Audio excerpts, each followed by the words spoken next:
June 4th, 1942, 10:22 a.m. In the skies above the Pacific Ocean, Lieutenant Commander Wade McCluskey faced an impossible decision. His dive bomber squadron was running out of fuel, the Japanese fleet was nowhere in sight, and if he didn't find the enemy soon, his pilots would ditch in the ocean and drown. Then he saw a single Japanese destroyer racing northeast, leaving a white wake across the blue water. McCluskey made an instant decision: follow that ship. 5 minutes later, American dive bombers would destroy 3 Japanese aircraft carriers.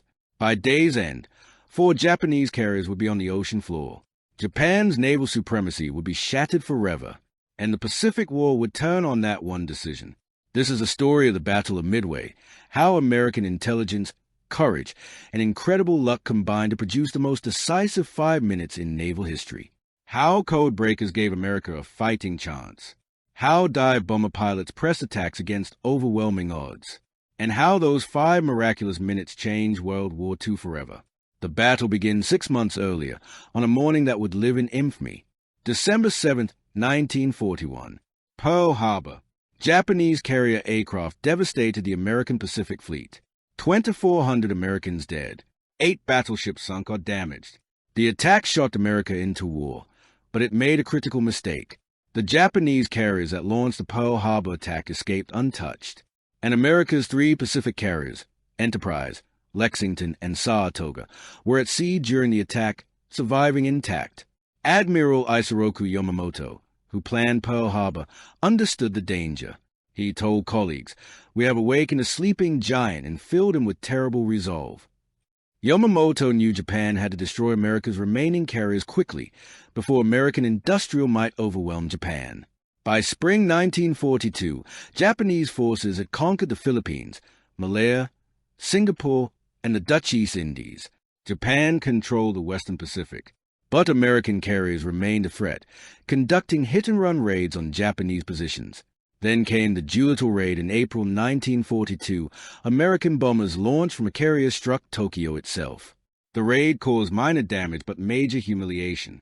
Japanese military leaders demanded action to prevent future carrier raids.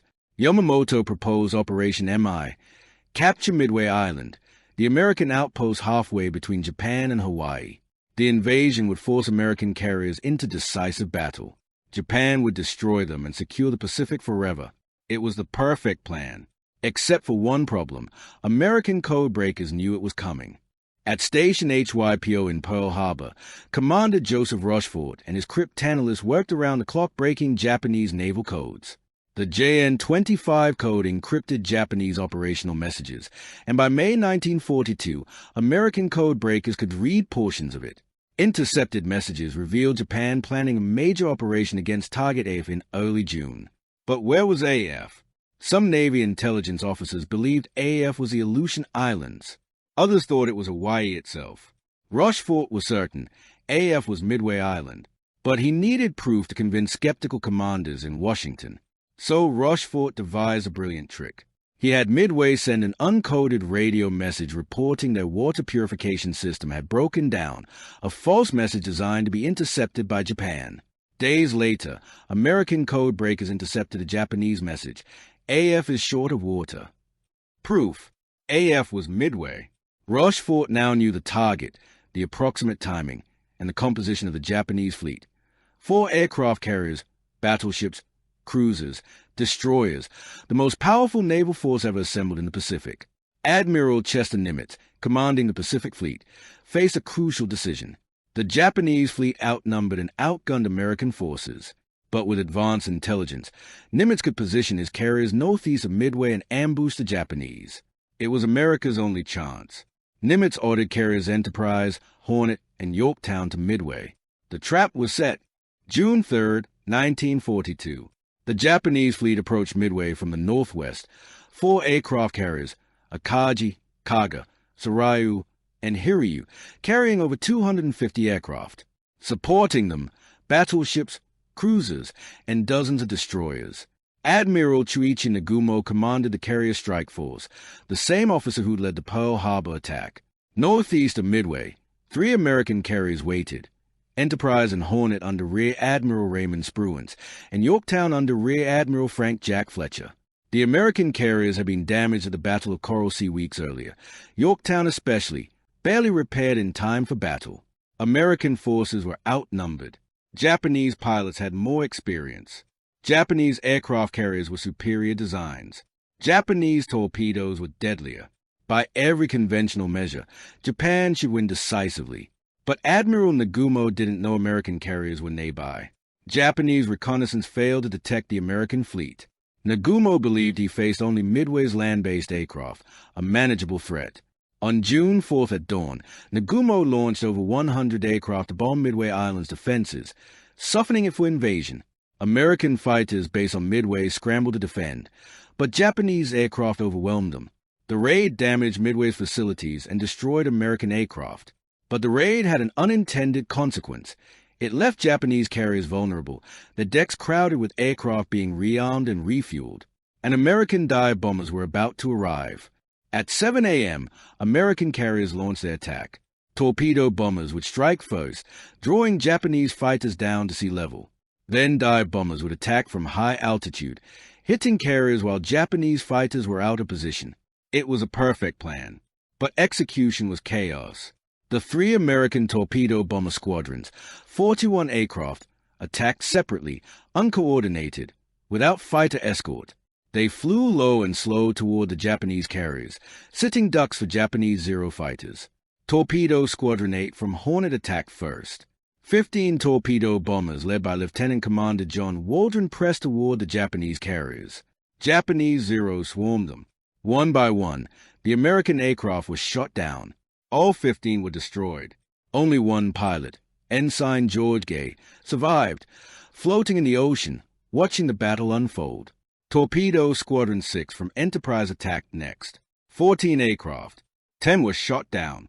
Torpedo Squadron 3 from Yorktown, 12 aircraft. 10 destroyed. 41 American torpedo bombers attacked. 35 were shot down. Not one torpedo hit a Japanese carrier. The American attack had failed catastrophically. On the Japanese carriers, Admiral Nagumo believed he'd won. American forces were being annihilated. His carriers were untouched. But the torpedo attacks had one crucial effect. They pulled Japanese fighters down to sea level, chasing the torpedo bombers. The sky above the Japanese carriers was empty, and American dive bombers were about to arrive. 10:20 a.m. Lieutenant Commander Wade McCluskey's dive bomber squadron was lost, nearly out of fuel, about to turn back when he spotted that single Japanese destroyer racing northeast. McCluskey followed it, and at 10:22 a.m., he saw them. 3 Japanese aircraft carriers in formation, their decks crowded with aircraft being rearmed. McCluskey radioed, "Attack!" 37 dive bombers rolled into their dives from 14,000 feet. At the same moment, by pure coincidence, Lieutenant Commander Maxwell Leslie's dive bombers from Yorktown arrived from a different direction. 17 more dive bombers joined the attack. The Japanese carriers were completely vulnerable. Their decks were crowded with aircraft, fuel lines, and armed bombs, floating arsenals waiting to explode. Japanese fighters were at sea level, having just destroyed the torpedo bombers. The Japanese couldn't intercept the dive bombers in time. At 10:22 a.m., the first American bombs fell on Kariyakaga. Direct hits. The deck erupted in explosions as bombs detonated aircraft and fuel. Fire spread instantly. At 10:24 a.m., Kariyakaga was hit. Admiral Nagumo's flagship. Multiple bombs struck the crowded deck. The carrier became an inferno. At 10:26 a.m., Carrier Sarayu was hit. 3 bombs. The carrier was doomed within minutes. In 5 minutes, from 10:22 to 10:27 a.m., 3 Japanese aircraft carriers were destroyed. Japan's naval supremacy was shattered. The Pacific War turned in 5 miraculous minutes. 3 Japanese carriers were burning, but one remained. Hiryu, separated from the other carriers, had escaped the initial attack. Admiral Taman Yamaguchi, commanding Hiryu, immediately launched a counterattack. Japanese dive bombers found carrier Yorktown and attacked viciously. 3 bombs struck Yorktown, causing massive damage. The carrier listed, "Fires raging." Admiral Fletcher transferred his flag to a cruiser. Yorktown crew fought the fires and flooding. Hours later, Japanese torpedo bombers found Yorktown again. 2 torpedoes struck the carrier. Yorktown listed 17 degrees. The captain ordered abandoned ship. Yorktown appeared doomed. The third American carrier lost. Lexington had been sunk at Coral Sea weeks earlier. But American scout planes had located Hiryu. At 5 p.m., dive bombers from Enterprise attacked the last Japanese carrier. Multiple bomb hits. Hiryu erupted in flames just like the other three carriers. By sunset June 4th, all four Japanese carriers were burning or sunk. The most powerful carrier force ever assembled had been destroyed in a single day. Admiral Yamamoto, commanding the overall operation from his battleship 300 miles away, received the devastating reports. 4 carriers lost. Japan's naval aviation decimated. Hundreds of aircraft destroyed. Thousands of sailors and airmen dead, including many of Japan's most experienced pilots. At 2:55 a.m. on June 5th, Yamamoto ordered the fleet to withdraw. The Battle of Midway was over. Japan had lost. The Battle of Midway was the most decisive naval battle in history. Japan lost 4 aircraft carriers, 1 heavy cruiser, over 250 aircraft, and over 3,000 men, including many of Japan's most experienced pilots. America lost carrier Yorktown, destroyer Hammann, 145 aircraft, and over 300 men. The casualties were painful, but America could replace ships and aircraft. Japan could not. Japan's carrier construction couldn't match losses. American shipyards were launching new carriers every few months. By 1943, America would have dozens of carriers in the Pacific. Japan would never again achieve carrier superiority. More critically, Japan lost experienced pilots. Training skilled carrier pilots took years. Most of Japan's elite aviators who'd fought since China in the 1930s died at Midway. Replacement pilots had minimal training and experience. The strategic balance shifted permanently. Before Midway, Japan advanced aggressively across the Pacific.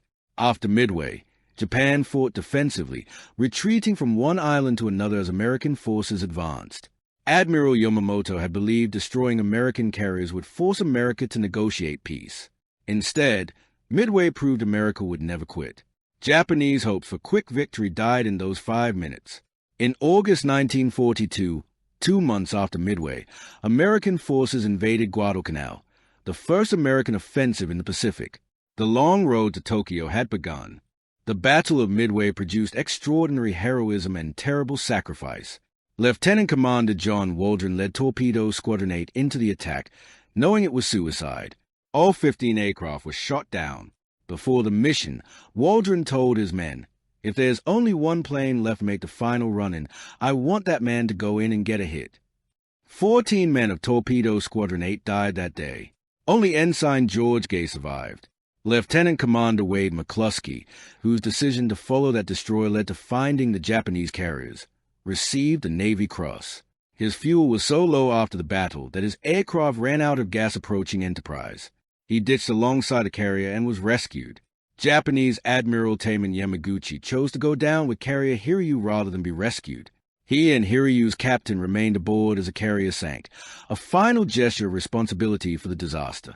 Captain Mark Mitcher, commanding carrier Hornet, kept the ship's lights on to guide returning aircraft despite Japanese submarines nearby, a risk that could have doomed his carrier but saved pilot lives. The sailors who fought Yorktown's fires and flooding performed heroic damage control. Though ultimately forced to abandon ship, their efforts kept Yorktown afloat for 2 days. A Japanese submarine finally torpedoed Yorktown on June 7th, sending the carrier to the bottom.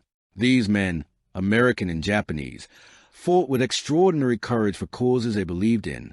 Admiral Nimitz later wrote, "Midway was essentially a victory of intelligence. In attempting surprise, the Japanese were themselves surprised. The codebreakers at Station Hy Po, Commander Rochefort and his team, gave America the intelligence advantage that made victory possible. Rochefort received the Distinguished Service Medal, though his contribution remained classified for decades. The dive bomber pilots who arrived at exactly the right moment, finding Japanese carriers in perfect vulnerability, that was skill combined with extraordinary luck. Military historians call it the most fortuitous 5 minutes in American military history. But fortune favors the prepared. American training, American resilience, American industrial capacity. These factors turned intelligence and luck into victory. The Battle of Midway proved that courage and innovation could overcome numerical superiority. that intelligence could trump firepower, that America would never surrender. 6 months after Pearl Harbor's disaster, America had won the Pacific War's decisive battle. The road to Tokyo would take 3 more years of brutal fighting: Guadalcanal, Tarawa, Saipan, Iwo Jima, Okinawa. But the outcome was determined at Midway. Japan could no longer win.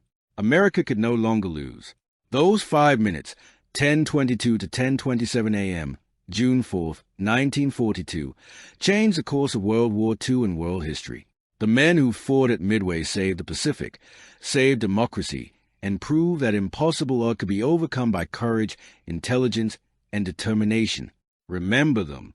Remember Midway. Remember what Americans can accomplish when freedom is at stake.